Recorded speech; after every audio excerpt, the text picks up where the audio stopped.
사순절 네 번째 주간 주일 오후 찬양 예배에 오신 모든 신일의 성도들에게 하나님의 크신 은혜가 함께하기를 주님의 이름으로 축복합니다.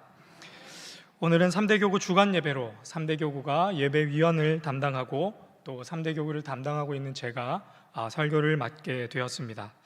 오늘 우리가 함께 살펴볼 말씀은 마가복음의 이야기인데요, 이 말씀을 통해서 예수님의 그 지극하신 사랑이 우리 모두에게, 특별히 우리 3대 교구에 넘쳐나기를 다시 한 번 더 주님의 이름으로 축복합니다. 옛날에, 아주 오랜 옛날에 배우 정우성 씨와 전지현 씨가 크게 히트를 쳤던 한 음료의 CF 광고가 있습니다. 가란 말이야. 널 만나고 되는 일이 하나도 없어 하면서 이제 낙엽을 집어던지면서 정우성 씨가 외치면서 그 극 중에 전지현 씨에게 이렇게 나뭇잎을 퍼붓는 그런 장면, 어렴풋이 다들 기억나지 않을까 하는 생각을 해봅니다. 이번에 설교를 준비하면서 그 광고 영상을 제가 찾아보게 되었는데, 이 광고가 그냥 한 편으로 끝나는 게 아니라 한 10편 정도 되는 광고가, 스토리가 이제 쭉 이어지는 그런 내용이었습니다. 그래서 그 내용을 정리를 하자면, 가난한 남자와 부잣집 딸의 이루어질 수 없는 그런 애틋한 사랑을 그리면서 음료수를 팔려고 하는 그런 광고였습니다. 그래서 제가 아무튼 다들 기억하시겠지만 이 광고 영상의 제일 마지막에는 항상 이런 멘트가 따라 나왔습니다. 사랑은 늘 목마르다. 그리고 2% 부족할 때. 이게 항상 나옵니다, 이게. 왜 설교를 시작하면서 이런 시덥잖은 이야기를 꺼내는가 하면, 오늘 설교의 제목이 바로 이 광고 영상의 제일 마지막 멘트와 같이 2% 부족할 때입니다. 제가 이렇게 설교 제목을 잡았는데 저희 교구의 한 집사님께서 이걸 선물로 주셨어요. 그래서 아주 오늘 요긴하게 사용을 하고 있는데, 아무튼 설교 제목을 원래는 2% 부족할 때가 아니라 조금 더 길게 제가 잡았었는데, 처음에 쓰려고 했던 것은 사랑은 늘 2% 부족할 때입니다. 사랑은 늘 2% 부족할 때. 여러분들 다들 사랑해 보셨죠? 과거형으로 끝나신 분도 있으면 안 되는데, 지금도 사랑하고 계실 것이고 또 누군가로부터 사랑받고 계시지 않을까 싶습니다.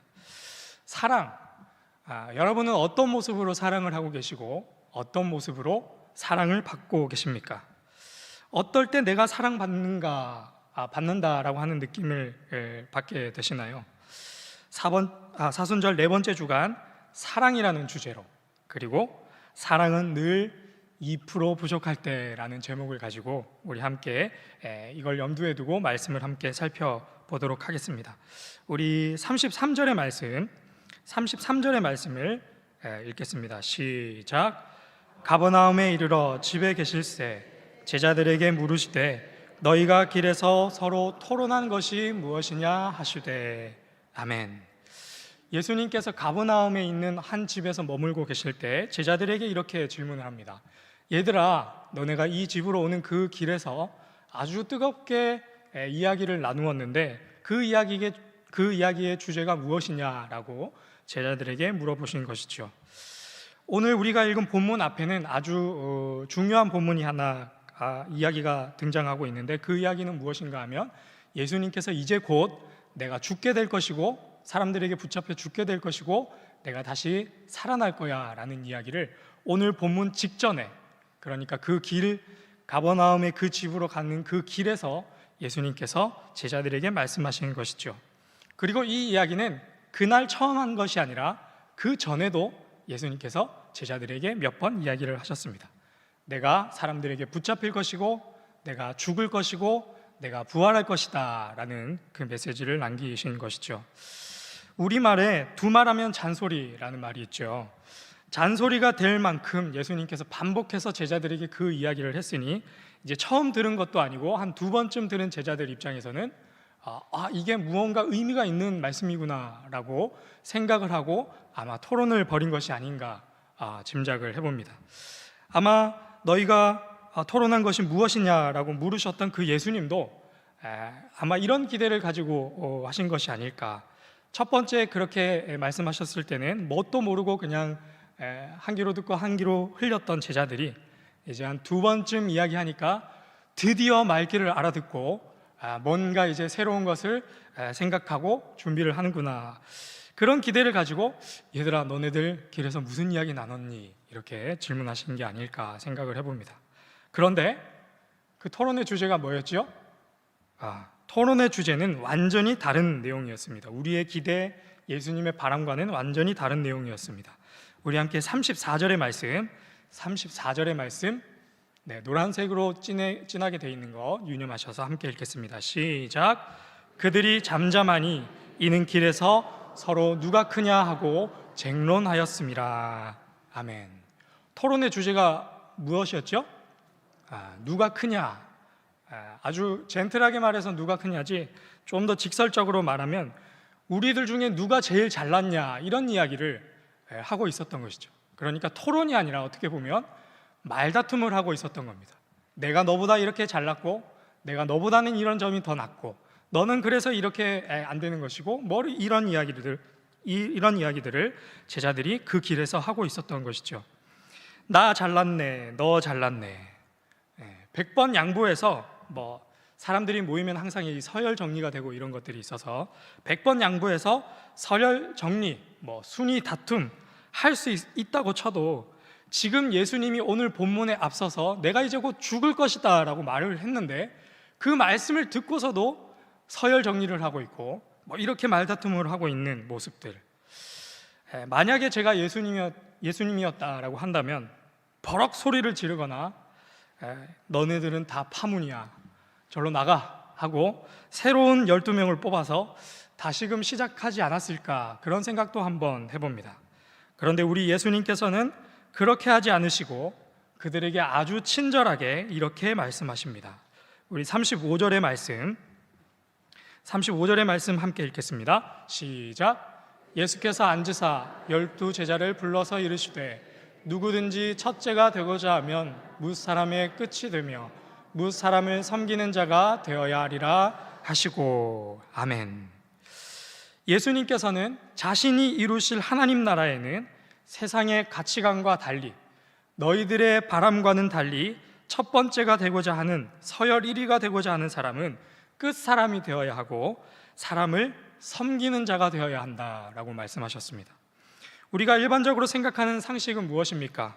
1등이 꼴등보다 더 많이 가질 수 있고 더 많이 누릴 수 있고 더 많은 권세와 인정을 받는 것이 당연한 일이지 않겠습니까? 4글자로 정리하면 약육강식입니다.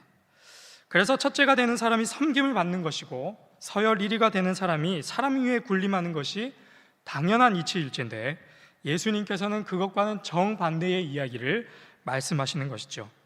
예수님이 다스리시는 그 하나님 나라는 첫째가 되는 사람은 섬김을 받는 사람이 아니라 섬김을 다하는 사람, 사람들을 섬겨야 하고 끝사람이 되어야 한다라고 예수님께서 말씀하셨습니다.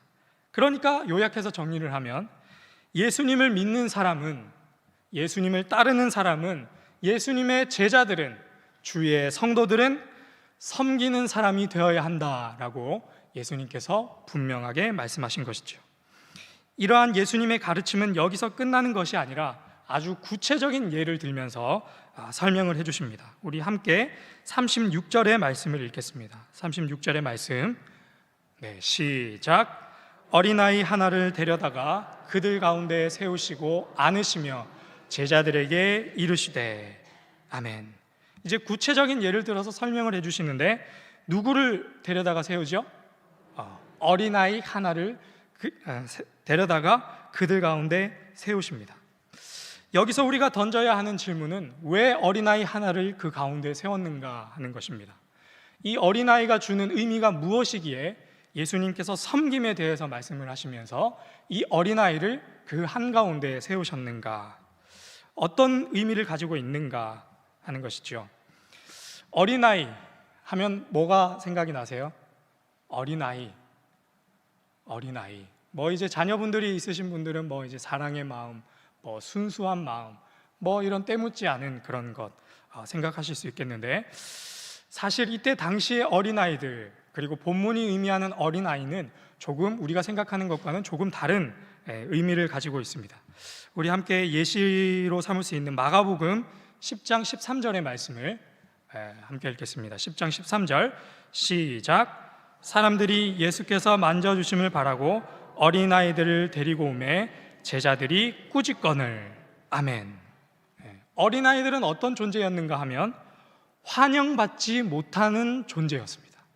환영받지 못하는 존재. 그래서 어린아이들이 예수님께 이렇게 가까이 다가오자 제자들이 꾸짖는 거죠.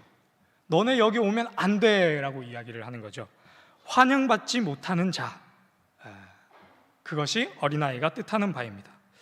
요즘에는 아이들의 인권이 발달했고 더 나아가 유별난 자녀 사랑 덕분에 아이들이 이제는 거의 상전이 되어버린 문화가 우리 가운데 자리 잡고 있는데, 이때는 오늘날 우리가 아이들을 바라보는 그 관점과는 전혀 다른 관점으로 아이들을 바라보고 있었습니다. 어린 아이들은 비천한 존재였고, 어린 아이들은 방금 읽은 본문처럼 환영받지 못하는 존재였고, 성가시고 귀찮은 존재, 연약하고 특별히 미성숙함의 대명사로 취급할 수 있는 그런 상징이라고도 할 수 있겠습니다.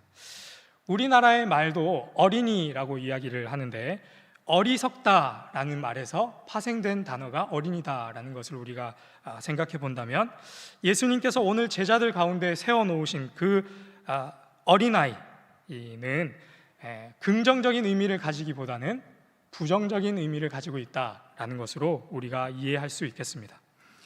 더 나아가서 오늘 본문에도 보통 한 가운데에 누군가를 세우면 이름을 기록해도 될 법한데, 어린아이 하나, 이름을 기록하지 않고 어린아이 하나라고만 언급된 오늘 본문, 그것으로 또 우리가 생각을 해보면 귀엽고 사랑스럽고 순수한 이미지를 강조하기 위해서 예수님께서 그 자리에 세우신 것이 아니라 미성숙하고 어리석은 이미지로서 그 가운데 세웠다라는 것이 조금 더 분명해 보입니다. 그런 미성숙하고 온전하지 않은 비천한 존재, 환영받지 못하는 존재, 저는 이 어린아이로 대변되는 이 사람을 오늘 제목에 맞춰서 이렇게 표현하려고 합니다. 이 어린아이는 바로 2% 부족한 사람입니다. 2% 부족한 사람. 이 2% 부족한 한 사람을 제자들 한 가운데에 예수님께서는 세우시고 제자들에게 이렇게 말씀하십니다. 우리 37절의 말씀 우리 함께 읽겠습니다. 시작. 누구든지 내 이름으로 이런 어린아이 하나를 영접하면 곧 나를 영접함이요, 누구든지 나를 영접하면 나를 영접함이 아니요 나를 보내신 이를 영접함이니라. 아멘.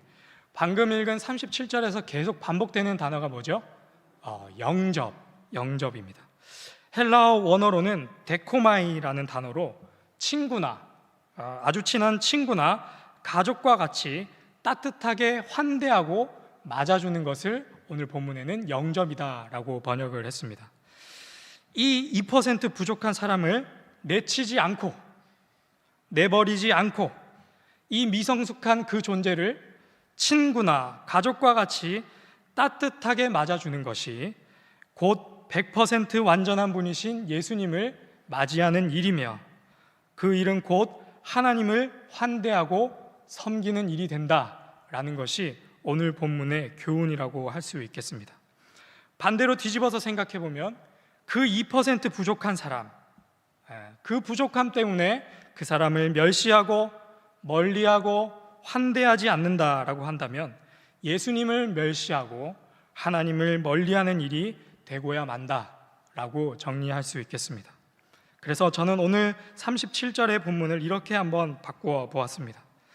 누구든지 예수님의 이름으로 부족한 사람을, 미성숙한 사람을, 어린아이처럼 말이 안 통하는 사람을, 고집센 사람을, 이기적인 사람을, 시야가 지극히 좁은 사람을, 연약한 사람을, 도와줘봐야 아무 유익이 없는 사람을 아주 친한 친구나 가족처럼 따뜻하게 맞아주고 환대하면 곧 예수님을 영접하는 것이요 하나님을 영접하는 사람이니라.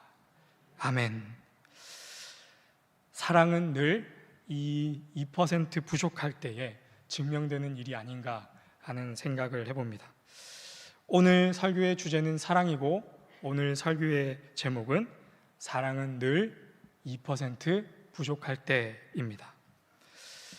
제가 설교를 준비하면서 제가 언제 사랑을 받고 있는지를 한번 생각을 해봤습니다. 처음에는 제가 아주 큰 업적을 세웠거나 그래서 사람들이 저에게 환호해주고 제가 좋고 선한 일을 했을 때, 아니면 아주 말끔하게 차려입고 있을 때 사람들이 저를 바라보는 시선, 그런 것들이 생각이 났는데, 그건 역시 사랑이 아니다라고는 할 수 없겠지만 그것보다 더 큰 사랑이 있다라는 것을 제가 깨닫게 되었습니다. 저는 언제 가장 큰 사랑을 느끼게 되는가? 아침에 씻고 출근하려는데 아내가 제 얼굴을 빤히 쳐다보면서 콧구멍 안에 있는 코딱지를 닦아주면서 아무 말 없이 웃으면서 사랑해라고 이야기해 줄 때, 그리고 전날 너무 피곤한 일정에 폭풍 잠을 자고 얼굴은 퉁퉁 부어있고 입냄새는 풀풀 나고 머리는 산발이 되어서 휘날리고 있을 때, 도저히 다른 누군가에게 보이기 힘든 부끄러운 모습에도 아내가 웃으면서 사랑한다 이야기할 때, 그때 저는 세상 그 어떤 것과도 바꾸지 못할 아주 큰 사랑을 느낀다라는 것을 알게 되었습니다. 사순절 기간이죠. 예수님의 사랑이 다른 누군가가 말하는 사랑과는 감히 비교가 되지 않는 이유가 여기에 있지 않은가 싶습니다. 바로 예수님의 사랑은 우리의 잘남이나 우리의 온전함이나 우리의 완전함이나 우리의 공로로부터 시작되는 것이 아니라 우리의 부족하고 우리의 연약하고 우리의 미련하고 우리의 악한 그런 것들, 그것으로부터 시작되는 것이 우리 예수님의 사랑이기에 다른 그 어떤 사랑보다 우리가 위대하고 또 놀랍다라고 여기는 것이 아닌가 하는 생각을 해봅니다. 그리고 예수님께서는 오늘 말씀을 통해 그 사랑을 세상 가운데 섬기고 실천해야 된다라고 우리에게 말씀하십니다. 예수님으로부터 그 사랑을 입은 우리들의 사랑의 모습도 예수님이 우리에게 주신 그 사랑의 모습처럼 그 사랑을 닮아가야만 하겠습니다. 나에게 좋은 일을 해주는 사람만 사랑하는 것이 아니라 나와 밀접하게 연관되어 있는 가족, 친구, 동료, 그들만 사랑하는 것이 아니라 젠틀하고 말끔하며 누가 봐도 매력적인 사람만 사랑하는 것이 아니라 부족하고 못나고 옆에 있으면 불안하고 또 불편하고 어린아이처럼 도저히 종잡을 수 없는 그런 연약한 사람까지도 사랑해내는 것이 바로 예수님으로부터 사랑받은 이들이 행해야 할 참 사랑인 줄로 믿습니다. 그래서 예수님을 믿고 따르는 자들의 사랑은 늘 2% 부족할 때 시작되고 증명되는 것이다 라고 하겠습니다. 말씀을 정리하면서 우리 옆에 계신 성도들을 한번 이렇게 살펴보시기를 바랍니다. 몇 퍼센트 부족한가? 몇 퍼센트 부족한가? 제가 이제 설교 원고를 이제 쓰고 제 아내에게 이런저런 이야기를 했는데 제 아내가 저를 보면서 20% 부족하면 어떡해? 이렇게 아주 제가 20% 부족한 사람인 것 마냥 그렇게 이야기를 했는데 100%를 넘어 200% 부족해도 그럼에도 불구하고 입술 꽉 깨물고 우리 주님 주신 그 사랑처럼 사랑을 이루어내는 우리 사랑하는 모든 신일의 성도들, 특별히 우리 사랑하고 존경하는 3대 교구 모든 식구들 되기를 주님의 이름으로 축복합니다. 제가 기도하겠습니다. 사랑의 하나님, 하나님께서 우리를 사랑하신 것처럼 우리도 서로 사랑하기로 작정합니다. 우리 가운데 주님 주신 사랑으로 서로 사랑할 수 있도록 하나님의 사랑을 우리 가운데 쏟아내어 주시고 그 사랑으로 말미암아 우리가 서로 부족하고 연약함에도 서로 영접하고 서로 환대하고 서로 이해하고 서로 용납하며 사랑을 드러내게 하여 주시고, 사자와 어린 양이 함께 뛰놀고 독사굴에 어린이가 손 넣고 장난쳐도 물지 않는 하나님의 나라가 우리 가운데 임하게 하여 주시옵소서. 그 사랑의 물줄기가 우리 안에서만, 우리 교회 안에서만, 우리 교구 안에서만 머무는 것이 아니라 갈등과 분노와 원망과 분열로 얼룩진 이 대한민국 안에 모든 이들을 마시게 하고도 남도록 흘러 넘치게 하여 주시옵소서. 이 모든 간구 우리에게 사랑을 이루신 예수님의 이름으로 기도드립니다. 아멘.